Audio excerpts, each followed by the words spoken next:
it's Courtney again. Welcome back to my What to Watch Now channel. This week, I have 5 tense thrillers for you to watch on Netflix now that you've seen the new stuff.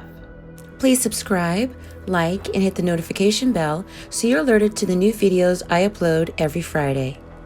I put this list together because my last thriller list was more of a psychological thriller list. But this one, to tell you the truth, watching these movies, it was more of a... These movies range from PG-13 to R, and let me tell you, you've got everything from suspense, creepiness, there's a lot of tension.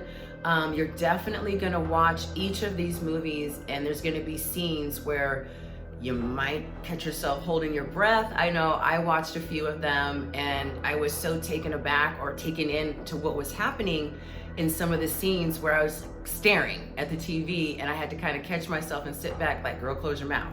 To start the list, at number 5, I have 47 Meters Down. This movie came out in 2017 and is rated PG-13. To kick their vacation up a notch, 2 sisters decide to go cage diving with sharks. God bless them. They are secured properly into the cage and submerged underwater at a safe depth. But soon after, everything goes wrong and the cage falls 47 meters to the bottom of the ocean. They can't leave the cage, and even if they do, they can't swim straight to the surface for several life-threatening reasons. They're trapped on the ocean floor and running out of air, and so now they've got to work together and they've got to get their courage up, like for real, if they want to live. Now, the sharks are swirling around them, doing the most to wreck their cage. Meantime, the boat crew up above, they send down oxygen tanks, right? But they land like 10 feet away from their cage. Okay, I'm watching this thing to myself, who's swimming over there to go get those tanks? I'm just, girl.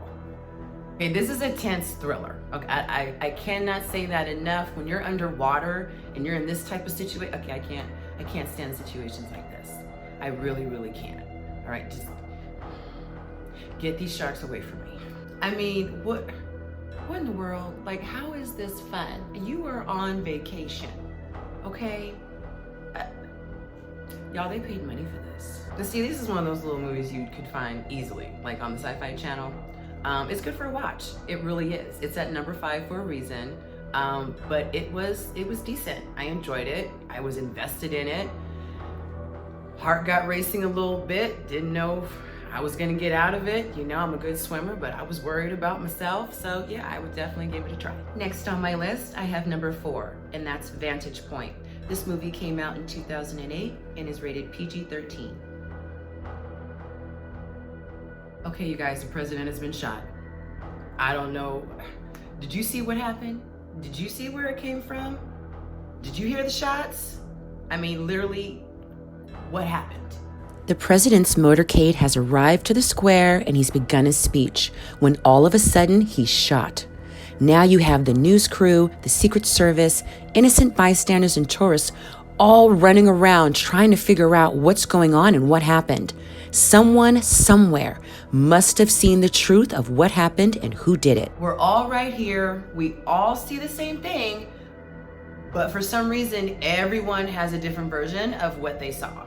You have so many vantage points. How do you piece together the truth with a crowd of this size? Chaos has ensued, so getting a clear picture of what happened is pretty much next to impossible.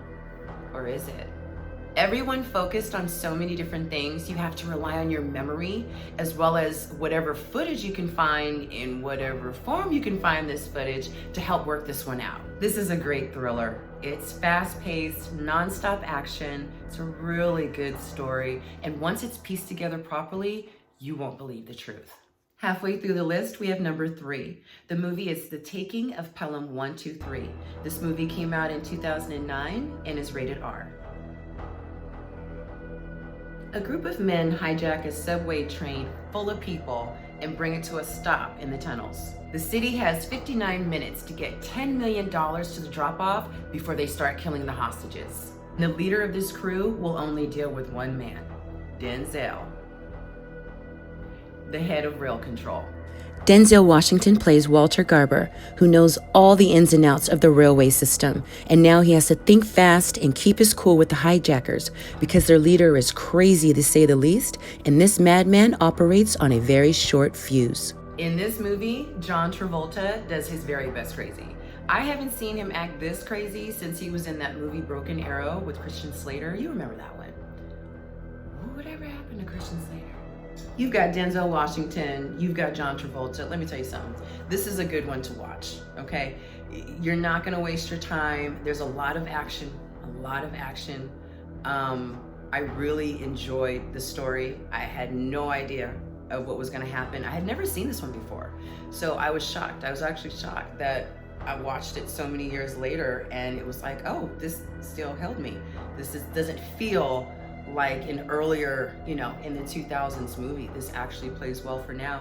And if I were you, if you watch any of them on this list, I would definitely give this one a view. It's worth it. And now we have number 2. The movie is Along Came a Spider. This movie came out in 2001 and is rated R. Within the first 5 minutes of the movie, your heart is in your throat. I mean, you want a tense thriller? Here it is. He's been following his career for a very long time and has now kidnapped a little girl. Now that he's called Dr. Cross and wants him on this case, the web has been spun. It's now up to Alex to find and stop this spider. Alex Cross does what he does best, but we all know how hard it can be to catch a spider.